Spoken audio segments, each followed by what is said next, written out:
Perkenalkan, nama saya Husnan Sanaya dari Prodi Akuntansi dengan NPM 988240122221017. Di sini saya akan membahas atau mereview beberapa materi dari pertemuan 2 sampai pertemuan 6. Pada pertemuan pertama di sini saya akan membahas tentang integritas. Integritas salah satu bentuk kualitas yang terpenting yang harus dimiliki oleh seseorang pemimpin, di mana suatu konsep berkaitan dengan perilaku, nilai, metode, sarana, prinsip, harapan, dan terpadu. Orang memiliki integritas berarti memiliki kepribadian yang jujur dan kuat.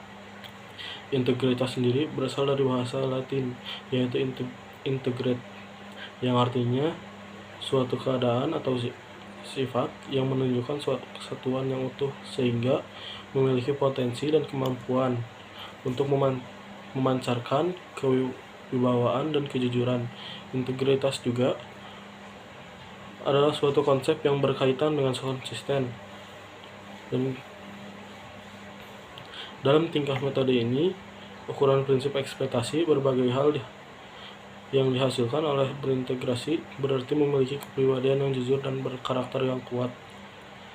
Sikap untuk tidak ingin korupsi, berpegang teguh pada prinsip, dan menjadikan dasar untuk berhubungan dengan diri sendiri sebagai nilai moral. Kualitas sifat atau kondisi menunjukkan satu kesatuan untuk yang utuh, memiliki potensi dan kemampuan untuk memancarkan otoritas, kewibawaan, dan kejujuran.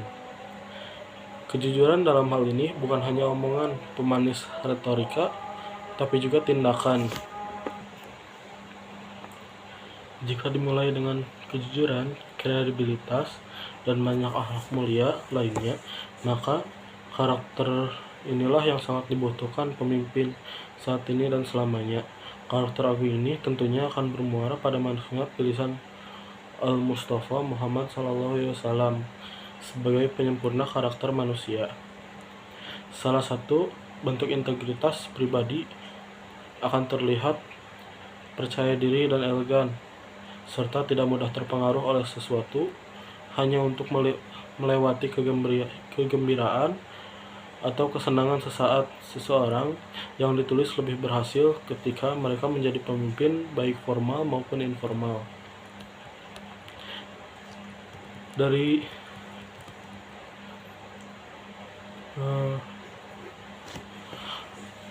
Kenneth Boa, presiden dari pelayanan refleksi di Atlanta, menggambarkan integritas sebagai kebalikan dari kemunafikan. Dia mengatakan munafik tidak memenuhi syarat untuk memimpin orang lain dibandingkan kepribadian yang lebih tinggi. Kejujuran diperlukan untuk semua orang, bukan hanya pemimpin, tetapi mereka yang dibimbing orang menginginkan jaminan bahwa pemimpin dapat dipercaya untuk menjadi pengikutnya. Orang yang hidup dengan itikat baik bersedia atau tidak mampu merusak kepercayaan orang yang mempercayainya. Ini adalah tanda integritas dalam bentuk bertanggung jawab, bahkan ketika orang tersebut merasa tidak enak untuk mengatakannya. Integritas lebih berkaitan dengan hati, kemampuan untuk melatih hati nurani, termasuk kejujuran, ketulusan, dan dedikasi. Integritas dibangun atas 3 elemen kunci, yakni nilai kepemimpinan, koherensi, dan komitmen, nilai-nilai pedoman yang dibutuhkan manajer di lapangan.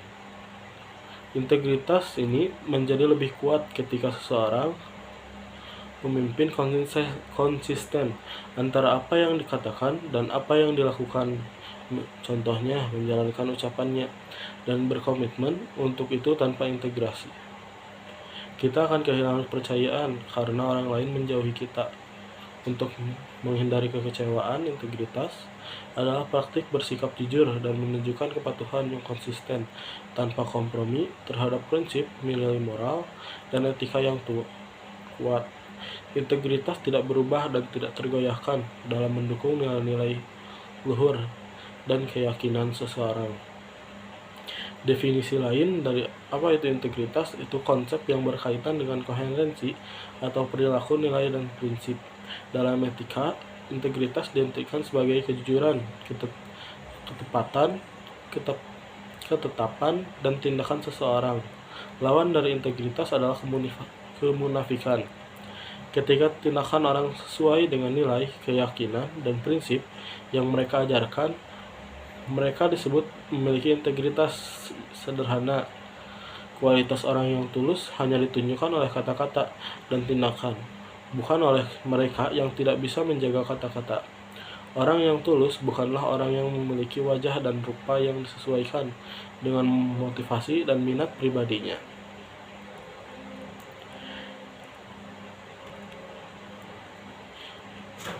Ciri-ciri orang berintegritas: orang yang tidak memiliki berkedok tertentu atau tujuan lain selain apa yang diperlihatkan. Yang kedua, orang yang berperilaku sesuai dengan apa yang dia ucapkan. Ketiga, orang yang sama sifat dan perilakunya di depan umum maupun di belakang. Yang keempat, memiliki kekonsistenan antara apa yang dinamai dan kelakuannya. Yang kelima, orang yang konsisten antara nilai hidup yang dianut dan hidup dijalankannya. Sebenarnya, integritas jarang digunakan dalam kehidupan sehari-hari, karena tidak semua memahami arti apa itu integritas secara lebih detail. Kata integritas digunakan dalam kehidupan sehari-hari karena mengacu pada sikap dan sifat seseorang. Seseorang dikatakan berintegritas jika memiliki kepribadian yang berkarakter. Contoh orang yang berkepribadian dan berkarakter yaitu bisa dipercaya dan jujur, memiliki komitmen, bertanggung jawab, menepati janji, setia, menghargai waktu, memiliki prinsip setia pada nilai-nilai hidup. Yang selanjutnya, dalam kehidupan ini, terkadang kita selalu berprasangka terhadap suatu hal yang berdasarkan kondisi. Bisa dibilang dengan istilah prejudice. Prejudice sendiri awalnya digunakan pada ras seseorang sebelum adanya informasi yang memang dirasa benar dan relevan atau dijadikan suatu dasar atau penilaian tersebut. Saat ini, mungkin penggunaan prejudice dalam diri seseorang terhadap suatu hal masih kerap dilangsungkan. Padahal jika dipikirkan kembali, memberikan prasangka tanpa dasar adalah salah satu bentuk tuduhan yang tidak ada kebenarannya.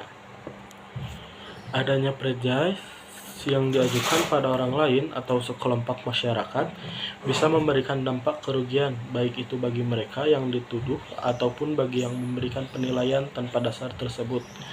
Suatu sikap ketidaksukaan diberikan oleh seseorang kepada individu atau kelompok lainnya yang begitu lebih kuat. Sikap ketidaksukaan tersebut tidak memiliki dasar atau kebencian terhadap seseorang individu ataupun kelompok tertentu, berdasarkan keyakinan stereotip negatif karena adanya penilaian tanpa melihat karakteristik unik dari seseorang individu ataupun sekelompok orang. Prejudice sendiri bisa dikatakan sebagai prasangka buruk terhadap seseorang ataupun kelompok tanpa ada suatu hal yang menjadikan suatu dasar. Kebanyakan orang akan membentuk maupun memiliki prasangka karena dengan hal tersebut bisa memainkan suatu peran penting yang mampu meningkatkan suatu konsep atau citra diri sendiri. Prejudice juga bisa disebut sebagai antipati dengan dasar terhadap cara generalisasi yang salah serta tidak fleksibel. Selain itu, prasangka juga dijadikan suatu evaluasi negatif terhadap seseorang maupun kelompok pada orang maupun kelompok lain. Hal ini dilakukan karena individu atau kelompok dari individu tersebut adalah anggota kelompok lain yang berbeda dari kelompoknya sendiri. Jika dihadapkan dengan kenyataan yang berbeda, biasanya mereka memiliki sikap prejudice akan mencari pembenaran sendiri atau bahkan akan melakukan tindakan penuh dengan emosi. Secara prasangka dipengaruhi oleh beberapa aspek. Menurut Gross, ada prasangka terdiri dari 5 aspek. 5 aspek tersebut adalah sebagai berikut. Yang pertama, anti-location. Aspek yang pertama adalah suatu pembicaraan yang mengarah pada permusuhan. Selain itu, aspek ini di dalamnya juga terdapat sikap merendahkan secara verbal melalui lelucon rasial atau lelucon perbedaan budaya dan ras pada seseorang. Yang kedua, avoidance. Berikut merupakan aspek yang bersuatu usaha untuk menjaga jarak terhadap suatu kelompok maupun individu yang ada di dalam kelompok tersebut. Akan tetapi, penghindaran yang dilakukan ini tidak akan menimbulkan kerugian secara aktif. Yang ketiga, discrimination, suatu usaha atau pengusiran dari suatu tempat mengambil hak sipil seperti pekerjaan yang mereka miliki. Yang keempat, physical attacks. Ada juga physical attacks yang artinya suatu tindakan kekerasan terhadap orang maupun properti lain yang mana orang atau properti tersebut dianggap selalu berhubungan prasangka itu. Yang kelima, extermination. Terakhir ada extermination yang memiliki suatu kekerasan yang dilakukan tanpa pandang bulu pada seluruh kelompok yang prasangka, termasuk genosida. Selanjutnya, self-esteem. Self-esteem sebuah pikiran, perasaan, dan pandangan seseorang terhadap dirinya sendiri. Kesehatan self-esteem ini ditentukan oleh seberapa besar kamu percaya dengan diri sendiri, mencintai diri sendiri, mengapresiasikan diri sendiri, dan menghargai diri sendiri. Karena pentingnya self-esteem ini, kita harus memiliki yang sehat. Kesehatan self-esteem ini sangat mempengaruhi prestasi, relasi kita, dan rasa puas terhadap diri kita sendiri. Self-esteem terlalu tinggi juga menyebabkan kita tidak bisa mengetahui kesalahan dari pembelajaran kesalahannya. Bahkan hal ini menyebabkan gejala narsistik dan megalomania. Untuk memperbaiki bagaimana kita berpikir dan meningkatkan self-esteem yang kita miliki, buku 10 Days to Self-Esteem dapat Grace baca dengan berbagai metode yang mudah untuk diterapkan dalam kehidupan sehari-hari. Faktornya, apa sih yang mempengaruhi self-esteem? Ada berbagai faktor yang mempengaruhi self-esteem seseorang, antara lain genetik, kepribadian, pengalaman dalam hidup, umur, keterbatasan fisik, cara berpikir, kondisi atau lingkungan sosial, pekerjaan yang dimiliki. Selanjutnya yaitu citra diri. Citra diri adalah konsep yang membentuk dalam pikiran kita mengenai seperti apa yang sebagai seorang manusia. Kita semua dapat menarik gambar mental akan diri sendiri, dan gambar ini akan cenderung bertahan secara stabil seiring waktu, kecuali mengambil langkah-langkah pertimbangan untuk mengubahnya. Jadi, kita penting dalam sebagian besar alasan, tetapi karena tingkat keakuratan dan keseimbangan akan mempengaruhi secara signifikan pada seluruhan kesehatan psikologis, karakter, hubungan dengan orang lain.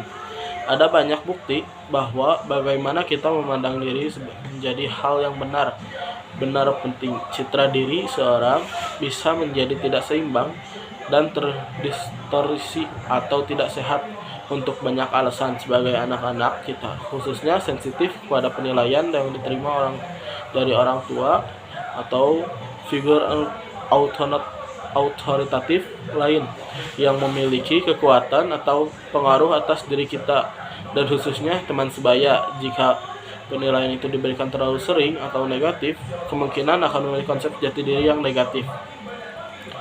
Konsep citra diri seseorang dalam psikologi dalam bentuk yang paling dasar akan membentuk gambaran mental internal atau ide mengenai diri sendiri, bagaimana cara berpikir, merasa mengenai diri sendiri berdasarkan penampilan, kinerja, hubungan yang mempengaruhi kehidupan sebagai tingkat kebahagiaan dan kepuasan hidup. Setiap kali kita mempertanyakan mengenai penampilan diri, seberapa penting diri, bagaimana kondisi kita, membangun dasar citra diri tersebut. Citra diri seseorang adalah pesan yang dimiliki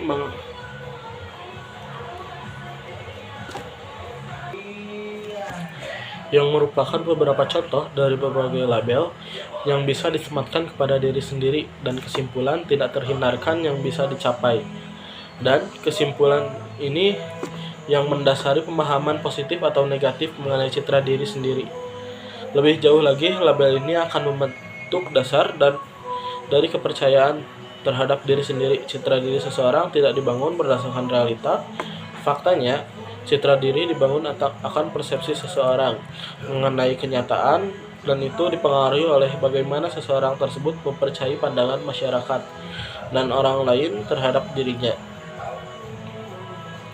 Self-management. Self-management diri adalah kemampuan untuk mengendalikan diri akan suatu tindakan yang sedang dilakukan atau hendak dilakukan dari berbagai aspek, pikiran maupun ucapan, agar dirinya terdorong menghindar hal-hal yang tidak diinginkan.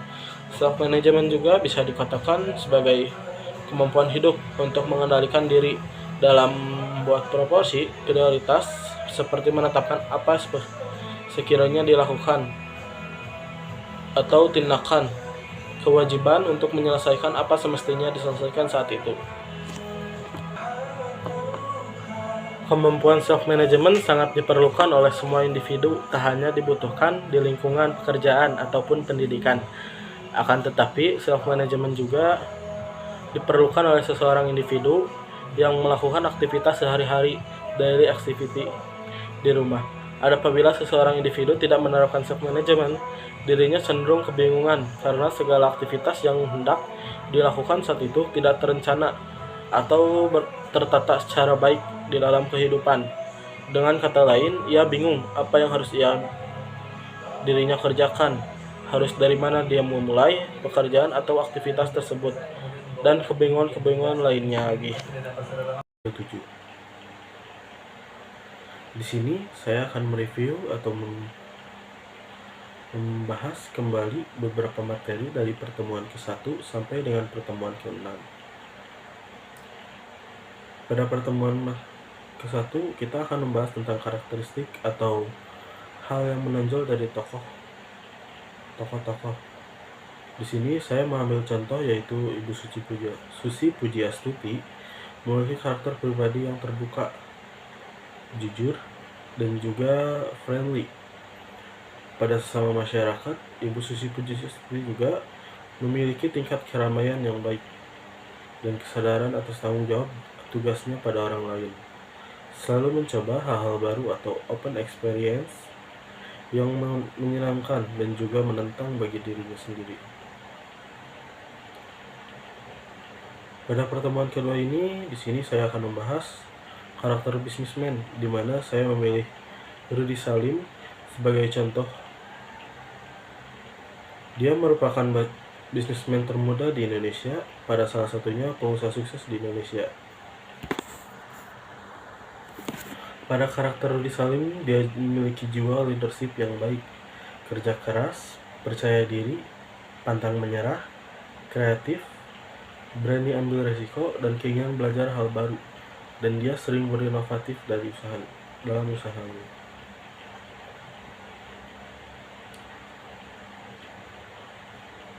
Pada pertemuan ketiga, ini cara membangun cipta diri yang positif, yaitu memiliki motivasi pada diri kita sendiri dengan membangun kepercayaan diri, bersosialisasi, berpikir secara optimis, jangan mudah tergoyahkan, menghindari membanding-bandingkan diri dengan orang lain,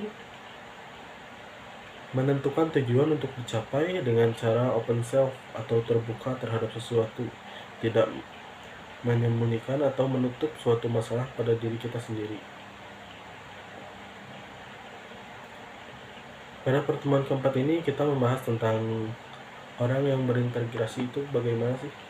Apa itu integrasi? Integrasi atau ia dikatakan dengan tingkah lakunya, bertindak secara konsisten, mempunyai sikap yang teguh, mempertahankan prinsipnya, menjadi dasar yang melekat pada diri sendiri. Ada beberapa tokoh yang berintegrasi, diantaranya Muhammad Hatta, Jenderal Hugen, Agus Salim, dan M. Natsir. Adapun ciri-ciri orang yang berintegrasi yaitu bersikap jujur, tulus dalam mengerjakan sesuatu, dapat dipercaya oleh semua orang, konsisten terhadap apa yang dia kerjakan, tidak melakukan hal-hal tercela, bertanggung jawab atas pekerjaan, dan bersikap objektif. Pada pertemuan kelima, saya akan membahas tentang bekerja sama secara tim. Mengapa bekerja secara tim itu sangat penting? Karena untuk meningkatkan moral, sehingga mereka bisa mencapai tujuan budaya perusahaan. Adapun orang yang sulit dalam bekerja sama, contohnya tidak berbaur, tidak tanggung jawab atas pekerjaannya, tidak peduli akan teman satu timnya, kurangnya komunikasi, tidak satu tujuan, dan kurangnya kepercayaan terhadap temannya. Pada pertemuan terakhir ini, saya akan membahas tentang self management. Self management merupakan kemampuan dalam mengendalikan diri atau mengelola diri, membuat proporsi prioritas. Self management juga sangat diperlukan oleh semua individu. Apabila tidak menerapkan self management, maka mereka akan kebingungan dengan apa yang ia harus kerjakan, di mana kita harus mempunyai keefektifan di dunia ini. Cukup sekian dari saya. Wassalamualaikum warahmatullahi wabarakatuh.